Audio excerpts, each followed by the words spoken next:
तो जनाब आ गए हैं अपना व्लॉग लेकर, जो कि 8 मिनट 16 सेकंड का है और जिसका टाइटल है पापाज एंड डिपीज हेल्थ अपडेट और नमस्ते का आइकन। तो अब आप समझ जाओ कि हेल्थ अपडेट है, हॉस्पिटल से है, कोई थंबनेल नहीं है और मैडम भी नहीं दिख रही है। कैमरा इतने अच्छे से सेट किया है कि भाई साहब एक झलक ना दिख जाए, लेकिन आवाज़ जरूर है। पिछली बार शबनम ने पकड़ लिया था ना, याद होगा आपको, है ना, कि जब वो रूम में थे जनाब, वो कैमरा लेकर बात कर रहे थे और पीछे मिरर में दिख रहा था कि जनाब कह रहे थे कि यहाँ डिपी लेटी हुई है, मैं दिखा नहीं सकता, वो इस हालत में नहीं है। लेकिन सामने तो डिपी थी ही नहीं, बेड खाली था। तो इस बार कम से कम मैं दिखाऊं ना, लेकिन आवाज़ सुना दूं, इस बात का मैंने पूरा ख्याल रखा। और हाँ, इस बात का नहीं, और भी कई बातों का मैंने पूरा ख्याल रखा है, क्योंकि मैं सबके पॉडकास्ट सुनता हूँ, सबका नज़रिया, सबके पॉइंट ऑफ व्यू इस बार मैंने दिमाग में रखे हुए हैं। तो वो क्या पॉइंट ऑफ व्यू है, वो क्या नज़रिया दिमाग में रखा हुआ है, चलिए आपके साथ शेयर करती हूँ।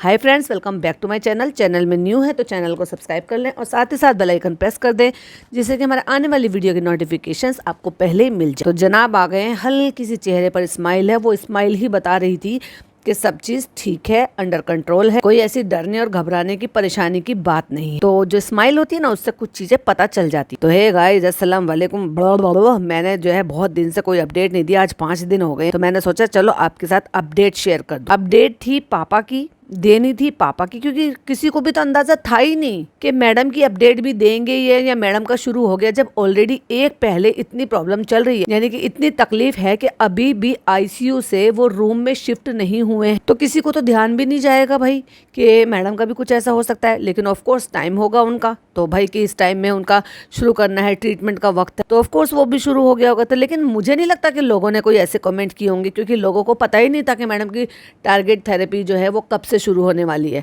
तो जनाब ने कहाँ से दिखाया है, वहीं से दिखाया, पापा के पास से नहीं, पापा को नहीं, हॉस्पिटल नहीं, कार नहीं, जनाब ने चूज किया है मैडम का रूम, जहाँ पर मैडम हैं लेकिन आवाज में। तो जैसे कि 4-5 दिन हो गए हैं, पिछला व्लॉग डाला था और मैंने कोई अपडेट आपके साथ शेयर नहीं की थी। जब आपके पापा इतने ज्यादा अच्छे से स्टेबल हैं और लोग दुआएं कर रहे हैं, तो आपको फर्ज बनता है कि आप कम्युनिटी लगाकर या स्टोरी लगाकर ये बता दें कि पापा पहले से बेहतर हैं, जो कंडीशन है वो अंडर कंट्रोल है, बट अभी भी आईसीयू में है, आपसे दुआओं की दरख्वास्त। बस इनफ हो जाता। 5 दिन के लिए गायब हो जाएंगे और उसके बाद व्लॉग लेकर आएंगे। 5 दिन बाद अगर तुम इस बीच में एक अपडेट दे देते स्टोरी के थ्रू या कम्युनिटी के थ्रू, तो भी लोगों को थोड़ा सा सब्र हो जाता और थोड़ा अंदाजा हो जाता। और उसके बाद जब आज की तरह से आपने व्लॉग डाला, तो व्यूज तो उस पर तब भी उतने आने थे जितने अब आएंगे। लेकिन ये होता है माइंडसेट जो होता है ना, कि ये भाई मुझे तो इससे मोनेटाइज करना है और इसको कंटेंट बनाना। बनाओ, आप खूब बनाओ भाई। आप लोग रिश्तों पे ज्ञान देते हो, रिश्तों को उतना समझते नहीं हो। अब हमें समझ में आ गया है कि आप लोग वैसे ही हो जैसे दिखते हो, कि आप रिश्तों से ऊपर पैसों को रखते हो, रिश्तों से ऊपर हर चीज को रखते हो। आज ही मुझे किसी ने कमेंट शेयर किया, मैं उनका नाम नहीं लूंगी, लेकिन मैं बहुत ज्यादा इमोशनल हो गई थी उनके कमेंट को पढ़, और मुझे मेरी अम्मी का वो टाइम याद आ गया था। वो कमेंट कुछ ऐसा था कि उन्होंने मुझे कहा कि शबनम जी, आपने एक बात बोली कि माँ बाप चले जाते हैं, वो जिंदगी में फिर दोबारा लौट कर नहीं आते, या जो भी कोई इस दुनिया से चला जाता है ना, वो कभी भी लौट कर नहीं आता। और ये बात बिल्कुल फैक्ट है। तब उन्होंने अपनी मदर के बारे में बोला था कि वो बीमार थी और हम बहनें वहां पर नहीं जा पाए, क्योंकि हम अपने अपने काम में बिजी थे। क्योंकि अब जिंदगी ऐसी है, जिंदगी का लाइफस्टाइल ऐसा है, वर्किंग होंगे, बच्चे होंगे, हस्बैंड होंगे, ससुराल है, ससुराल की जिम्मेदारी है, तो वो नहीं जा पाए। और अब उनकी मम्मी नहीं रही और अब वो वहां पर 15 दिन से हैं।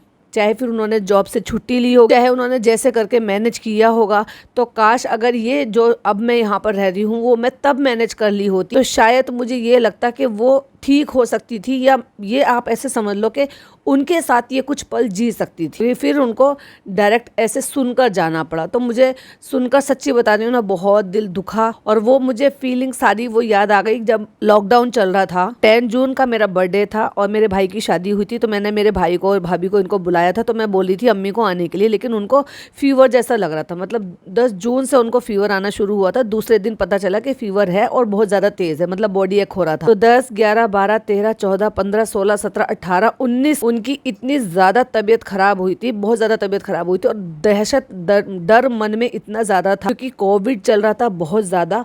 तो मैं उस बीच में 2 बार मैं अपनी मम्मी को देख आई थी, और जो मेरी दूसरी वाली सिस्टर है मुझसे छोटी वाली, वो भी आ गई थी, लेकिन मेरठ वाली नहीं आ पाई थी क्योंकि उसका थोड़ा दूर पड़ रहा, तो वो नहीं आ पा रही थी क्योंकि आप ट्रेवल नहीं कर पा रहे थे, लॉकडाउन चल रहा था। और जिस दिन वो खत्म हुई थी उस दिन मैं देख कर आई थी, तो उस दिन उनका सांस बहुत ज्यादा उखड़ रहा था और मंगाकर उनको ऑक्सीजन लगा दिया गया था। तो उनकी थोड़ी आंख लग गई और मैंने थोड़ा दरवाजा खोलकर देखा तो भाभी ने कहा कि अभी अभी उनकी आंख लग गई। तो मैंने उनको डिस्टर्ब करना बिल्कुल भी नहीं समझा, और वहां से 11-12 किलोमीटर दूर मेरा अपना घर पड़ता है। मैं जब वहां से आई, बस आके चेंज ही कर रही थी कि मेरे भाई का फोन आया कि अम्मी की हालत ज्यादा खराब हो गई और आप आ जाओ फटाफट से। जब तक मैं वापस वहां पर पहुंच, जैसे बैठे थे वैसे तुरंत वापस वहां पर पहुंचे, तो उतनी देर में वो उनको वहां से मेरठ लेकर निकल गए थे, क्योंकि मेरठ में मेरे भाई के जो साले साहब है उनका अपना हॉस्पिटल है, क्योंकि बाकी कहीं पर आप ले जा रहे थे तो कंडीशन बहुत बुरी थी और मेरे पापा बहुत ज्यादा डरे हुए। वहां पहुंचे लेकर के वो आगे गाड़ी में थे, मैं फिर वहां पे अपने पापा के यहाँ पहुंची तो पता चला कि जस्ट वो अभी निकले, लेकिन मेरी छोटी वाली सिस्टर और मेरा बड़ा वाला भाई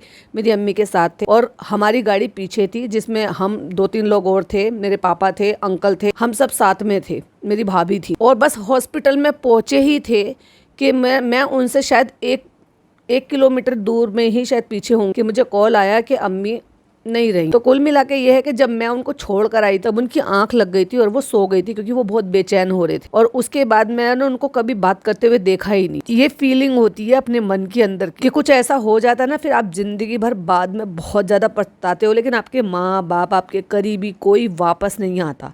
लेकिन जब ये लोग ऐसा करते हैं ना, जैसा ये कर रहे थे, जैसा वो फनी कर रहा था, मुझे 0 सिंपैथी थी उससे, क्योंकि मुझे पता चल गया था कि इनका कुछ ऐसा सीरियस है ही नहीं, क्योंकि सीरियस कंडीशन कैसी होती है ना, वो इन्होंने कभी देखा नहीं, जाना नहीं, समझा नहीं। उनको पता है जिन्होंने ये सारी चीजें झेली है, और ये लोग उन सारी चीजों से, भावनाओं से सबसे ऊपर जाकर कमाई के लिए लग रहे हैं, कमाने के लिए पड़े हुए कि हम मोनेटाइज करेंगे, हम वीडियो बनाएंगे।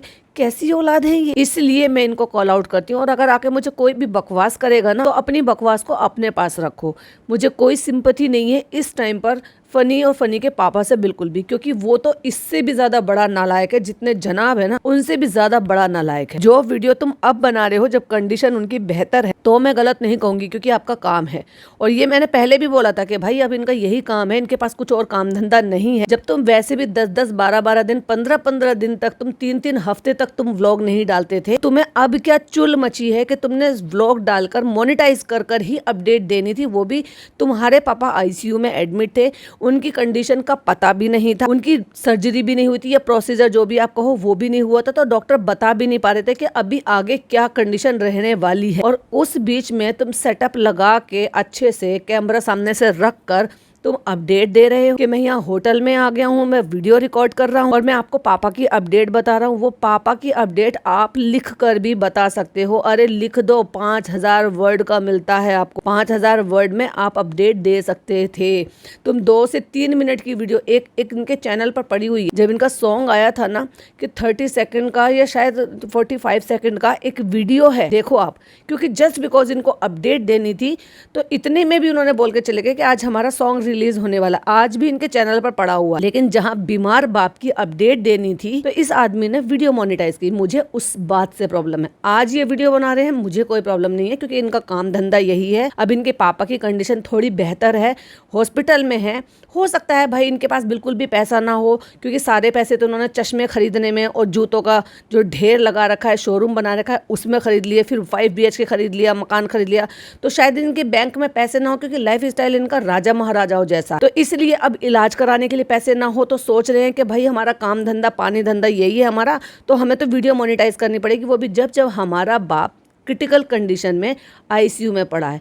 जिनके माँ बाप आईसीयू में पड़े होते हैं, जिनकी बीवी बच्चे आईसीयू में पड़े होते हैं ना, उनको जॉब पे जाना उनकी सूझती भी नहीं है। वो दूर के जो रिश्तेदार होते हैं ना, ये काम वो करते हैं। तो ये अपने माँ बाप के सगे हैं या दूर के रिश्तेदार हैं कि भाई आईसीयू में पड़े हैं तो क्या है, हम तो अपने जॉब पे जाएंगे, टाइम मिलेगा तो जॉब से वापस आके दिखाएंगे अपने माँ बाप को। तो मैं उनकी स्टोरी से, जो वो कमेंट उन्होंने किया था, मैं इतनी ज्यादा इमोशनल हो गई थी। वो पुराने मोमेंट सब मेरी नजर में आकर चले गए थे, और एक एक पल मुझे वो फील हो रहा था जो उस टाइम मैंने महसूस किया था। आप लोग सोचते हो कि मैं सिंपैथी नहीं रखती हूँ या मैं बहुत इमोशनल पर्सन हूँ, सीधी सी बात बताऊँ, लेकिन जब ये ऐसी हरकतें करते हैं ना, और जब मैं उसको पर्सनली कनेक्ट कर पाती हूँ, या मैं ये सोचती हूँ कि ये लोग कैसे हैं, इतना कैसे दिल पर पत्थर रख लिया। भाई दिल है या पत्थर है?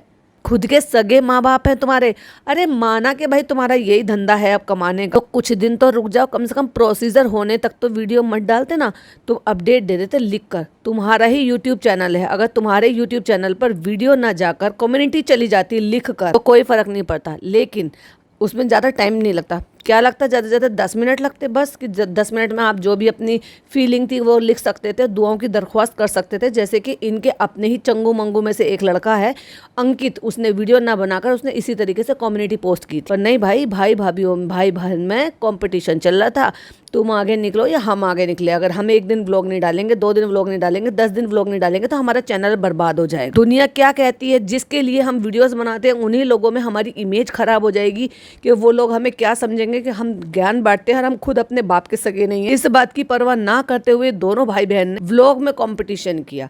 जब चालू अपी को भाई से ये भी नहीं मिला कि भाई तुझे तो कुछ भी नहीं मिलेगा, तू हॉस्पिटल भी नहीं आएगी और तू घर पर भी अम्मी को नहीं दिखाएगी, यानी कि तू अपनी तरफ से कोई अपडेट देगी नहीं, तो भाई साहब उसका तो मुझे लग रहा था कि कंटेंट डालने की वजह से ना बेचारी का दम घुट रहा होगा। तो चलो भाई चलो, वहां से ना से ही कंटेंट खेलेंगे। तो जीजा वर्सेस साले हो गया भाई, कि उनके भी पापा और उनके भी पापा। उनकी कंडीशन से साफ समझ में आ रहा है कि जितना बढ़ा चढ़ा कर इन्होंने बताया है ना, उसका 1% भी नहीं। जब उसका वीडियो का रिव्यू करूंगी तो आपके साथ और भी चीजें शेयर करूंगी, लेकिन जिस तरीके से ये अपडेट दे रहे हैं यहाँ पे, मुस्कुरा रहे थे, मैं पहले ही समझ गई थी पहले सीन में। मतलब आप समझो कि मैंने वीडियो सिर्फ 11 सेकंड की चलाई है, इतनी देर में ही मैं समझ गई थी कि सब ठीक है, इनके पापा अब अंडर कंट्रोल है।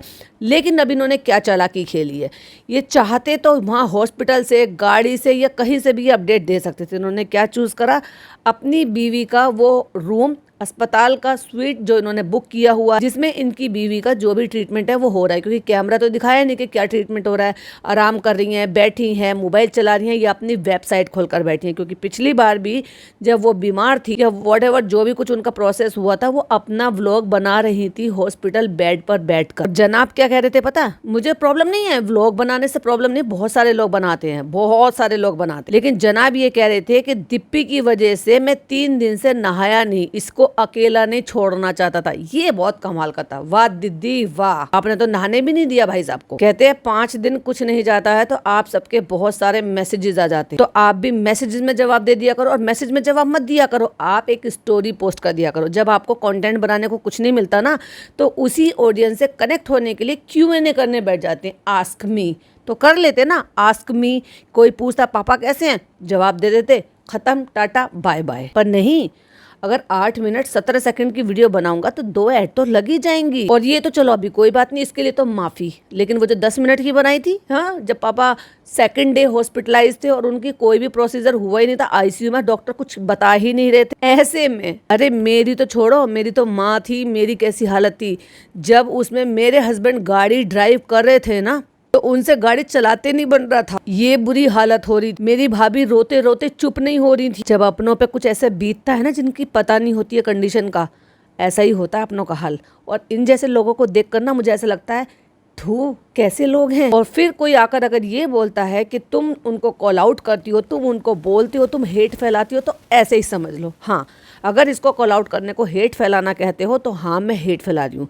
अगर आप कहते हो कि इसको नेगेटिविटी फैलाना कहते हो तो हाँ मैं नेगेटिविटी फैला रही हूँ, क्योंकि मैंने इनके जैसे नेगेटिव इंसान अपनी दुनिया में नहीं देखे, इस उम्र में मैंने नहीं देखे, अपने आस पास रिश्तेदारी में किसी से सुना तक भी नहीं कि किसी के बच्चे जब उनके बाप आईसीयू में है, जिनकी क्रिटिकल कंडीशन का पता ही नहीं है, और वो पैसे छापने के लिए, अपने आप को लुक दिखाने के लिए, मतलब लाइक सीरियसली, मैंने एक पॉडकास्ट बनाया था रुकैया वाला, मैंने आपको बताया था कि जब आप वीडियो बनाते हैं तो आपको कितनी तैयारी करनी पड़ती है और उसके हिसाब से आपको रेवेन्यू जनरेट होते हैं। लेकिन वहीं अगर ये कम्युनिटी डाल देते तो उसमें ऐड ही नहीं आती, ऐड नहीं आती तो पैसा नहीं बनता, एडसेंस नहीं होता, क्योंकि गिरते हुए व्लॉग्स को उठाने का एक बहुत अच्छा तरीका है बीमारी बेचना। जनाब कहते हैं अभी मैं हूँ HN रिलायंस टाउन में, हॉस्पिटल में, जहाँ पर डिप्पी की टारगेटेड थेरेपी शुरू हो गई है। मतलब उनको पापा की अपडेट से कोई वो नहीं था कि मुझे पापा की अपडेट देनी थी लोगों को, लेकिन अब मुझे ये बताना था कि यहाँ पर डिप्पी भी एडमिट हो गई, लेकिन मैं दिखाऊंगा नहीं, हाँ, लेकिन उससे पार्टिसिपेट पूरा करा लूंगा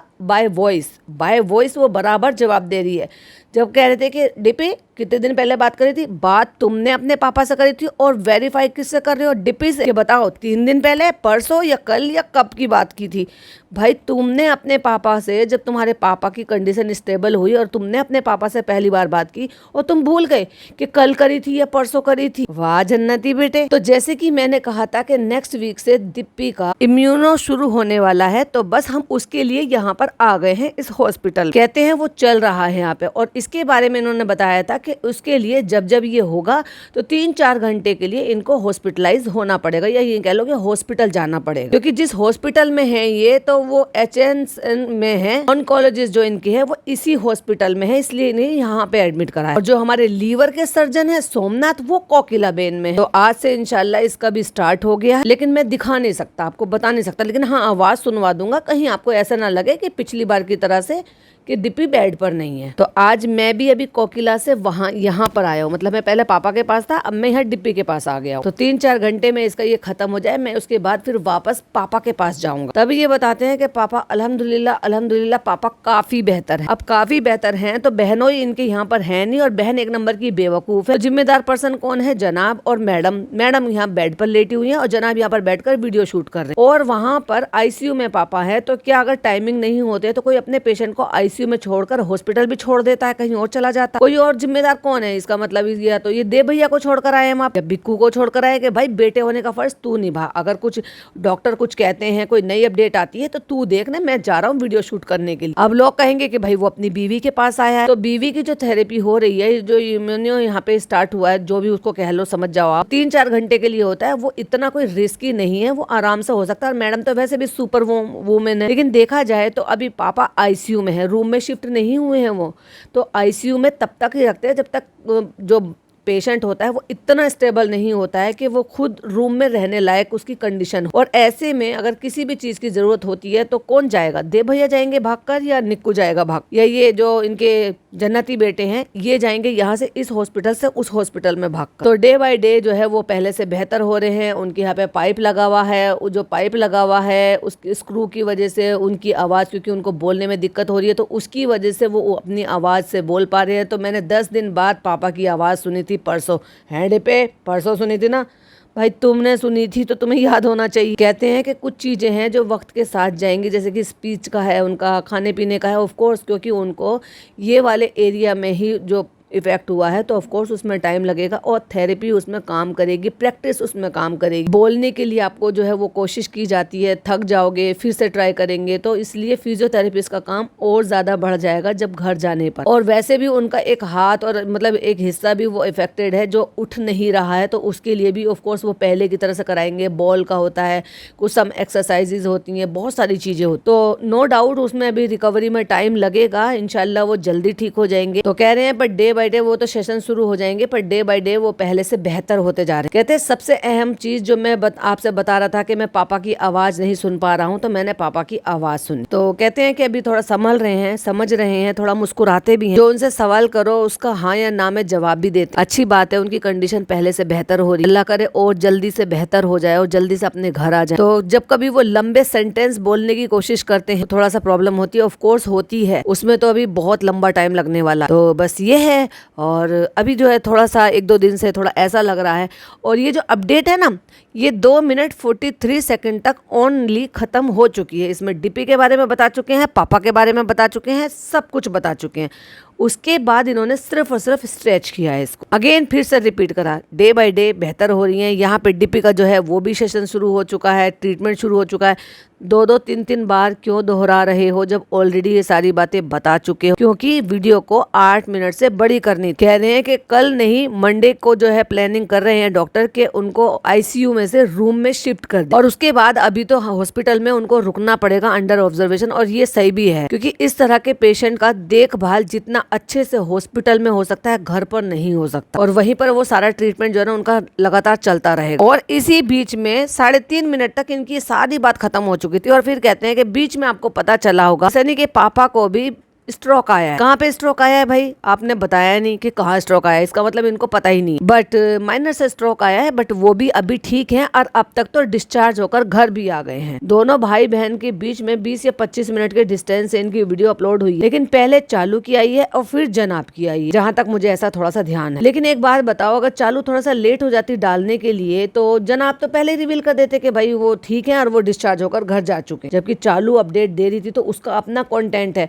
तो क्या दोनों भाई बहन ने आपस में कॉल कर पता कर लिया था कि भाई मैं अपडेट देने वाली वीडियो डाल रही हूँ, आप उसके बाद वीडियो डाल दे, ऐसा कुछ है क्या? बताना जरूर आप मुझे कमेंट कर, इतना कोइंसिडेंस कैसे हो सकता है भाई। लेकिन अगर सोचो चालू से पहले जनाब की वीडियो आ जाती, ये 20 मिनट का जो डिफरेंस है उसमें जनाब की पहले अपलोड हो जाती है और चालू की बाद में होती, फिर तो सबको पोल पट्टी खुल जाती, अपडेट पहले मिल जाती। मेरे पापा की भी अपडेट मेरे चैनल से, मेरी बीवी डिप्पी की भी अपडेट मेरे चैनल से, और फनी के पापा की भी अपडेट मेरे चैनल से। वाह जनाब, यहाँ पर भी मलाई खा रहे हो। तो वो ठीक है, अल्हम्दुलिल्लाह, वो भी अब घर पर है, उनका भी सिचुएशन बेहतर है और काफी बेहतर। तो बस ये सारी चीजें हैं, हाँ बस ये चीजें, और मुस्कुरा रहे हैं, हंस रहे हैं, और 3:55 पे सारी बातें खत्म।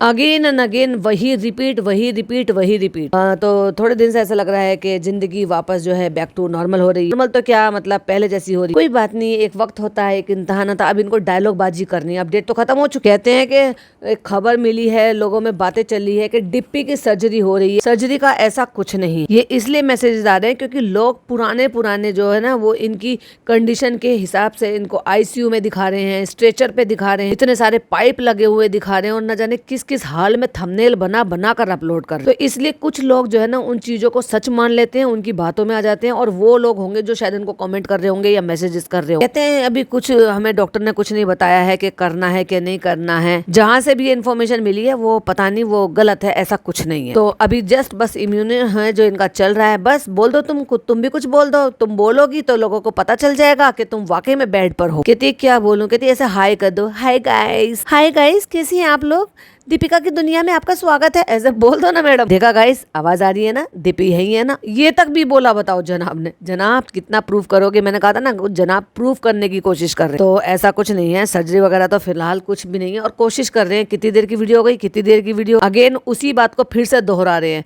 अब ऐसा लग रहा है कि लाइफ जो है फिर बेहतर हो रही। भाई बोर हो गए, जैसे मैंने कहा था कि चीज़ें जो है वो नॉर्मल होने लगी, इसलिए मैं 2 घंटे के लिए अब एडिट पर भी जाने लगा हूँ, क्योंकि अगर ये सारी चीज़ें ठीक होती तो अब तक गाना हमारा जो है वो लॉन्च हो चुका होता। लेकिन कोई बात नहीं, मैं जा रहा हूँ 2-2 घंटे के लिए। मैं अब देखो काम पे जिंदगी कह रहे हैं ना, जिंदगी बैक टू नॉर्मल होगी, वो भी जब अपना बहनोई, या देखो भाई इनके घर में मर्द अभी दोनों समझदार या मैच्योर मर्द कौन है, या तो जनाब है या तो फनी है, ठीक है। नान अभी छोटा ही है, उस पर जिम्मेदारी छोड़कर नहीं जाया जा सकता, वो तो यहाँ पर है नहीं। और चालू 1 नंबर की बेवकूफ़ है, चालू पे तो कुछ छोड़ ही नहीं सकते क्योंकि वो 1 नंबर की निब्बी है, जिम्मेदारी तो वो उठा ही नहीं सकती कैसे भी।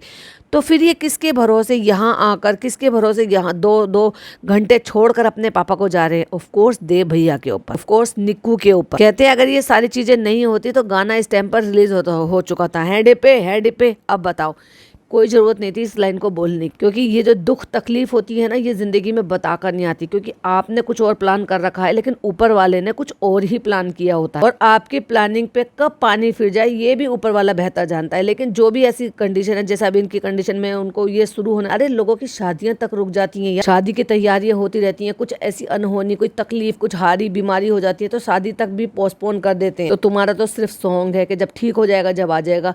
माना कि तुमने सॉन्ग से उम्मीद लगा रखी है, वो तुम्हारा कारोबार का काम का हिस्सा, बट आपके पापा से और पापा की हेल्थ से और पापा के लिए जो आपको वक्त देना है उससे ज्यादा इंपॉर्टेंट नहीं। तो मैंने सोचा था कि शूट के बाद हफ्ते 10 दिन में मैं उसको रिलीज कर दूंगा, बट अब देखो ये दुखड़ा रो रहे हैं। इनको पता था कि इनके पापा की ऐसी कंडीशन हो जाएगी, तो बेकार में क्यों दुखड़ा रो रहे। जब आपको डेस्टिनी पर ट्रस्ट नहीं है, किस्मत कब कौन सा मोड़ ले ले उसका किसी को नहीं पता है, तो फिर दुखड़ा रोने का भी कोई मतलब नहीं बनता। तो मैं पापा से मिलकर आता हूँ, फिर बीच में टाइम नहीं होता आईसीयू का, तो फिर मैं वहां पे चला जाता हूँ, फिर मैं एडिटिंग को देखता हूँ, और उसके बाद उनको जाकर याद आया कि हाँ यस, रूहान को मिस कर रहा हूँ मैं। अब तो वो भी हमें मिस करता है, मैडम भी बोल रही है। आता है वो 2-4 दिन में एक दफा आता है, अरे अब तो वो भी मिस करता है हमें, मम्मी पापा को। अब तो वो मिस करता है, मतलब उसको लगाव नहीं था पहले अपनी मम्मी पापा से, पहले मिस नहीं करता था। हमने जो फ्लैट ले रखा है, इन्होंने फ्लैट ले रखा है कहीं, तो कहते हैं हमने जो फ्लैट ले रखा है तो वो फ्लैट पर भी आ जाता है और हॉस्पिटल भी आ जाता। तो आज फ्राइडे है, सैटरडे है, तो आज जो है 15 दिन हो गए हैं आज। कहते हैं 15 दिन हो गए हैं मैं घर नहीं गया हूँ, बीच में एक बार गया। कहते हैं मैंने एयरबीएनबी रखा है और निकू मैं वहाँ पर रह रहे हैं, तो निकू भी घर पे है और देव भाई भी हैं, हम सब घर नहीं गए, तो हम सब अभी उसी फ्लैट पर रुके हुए हैं। देखो कितनी खुशी खुशी की बात है भाई साहब। अब आप परेशान मत हो और आप लोग ज्यादा सिंपैथी हो, ज्यादा गम मत करो उनका, सब ठीक है, उनके पापा भी ठीक है, चिल हो जाओ। अब उनके लिए बैक टू नॉर्मल जिंदगी हो गई है, तो बाकी सबके लिए भी बैक टू नॉर्मल जिंदगी हो जानी चाहिए। तो उसको मैं बहुत मिस करता हूँ, लेकिन कुछ वक्त की बात है, चलो कोई बात नहीं। कहते हैं इंशाल्लाह पापा को हम साथ ही लेकर ही घर जाएंगे, तो बस कुछ वक्त की बात है। तो बस ये है, फिर रुक गए। तो ये थी अपडेट, ये सब चल रहा है। अभी देखा तो 6:30 हुए, अभी तो 2 भैया 1.5 मिनट और अभी करना है, 2 मिनट और करना है, तभी तो ऐड लगेगी। वंस अगेन आप सबका शुक्रिया दुआओं के लिए। कहते हैं इसका जो न्यू अभी जो जर्नी स्टार्ट हुआ है उसके लिए दुआ करना। कहते हैं तो यस ये है अपडेट। और फिर पीछे से मैडम की अब मेरे लेवल DKI के लिए भी अपडेट दे दो, अपडेट दे दो ना प्लीज। और जनाब हंस के कहते हैं हाँ भाई लेवल DKI की भी अपडेट, कि वहाँ पे न्यू लॉन्च आने वाला था, अब तक आ गया होगा, आप जाइए देखिए खरीदिए, क्योंकि हमारा काम है और इससे हमारा पैसा मिलता है। हम वाह, 4 कपड़े मैडम के बेचने से तुम्हें पैसा मिल जाता, ये तो सबसे ज्यादा बकवास है, सबसे बड़ा झूठ। यस, वीडियो बनाने से आपको पैसा जरूर मिलेगा, जो कि अगले महीने मिलेगा, उन कपड़ों को बेचने से ज्यादा पैसा मिलेगा। तो न्यू डिजाइन आने वाले हैं, अपडेट हो गए हैं, अपलोड हो गए हैं।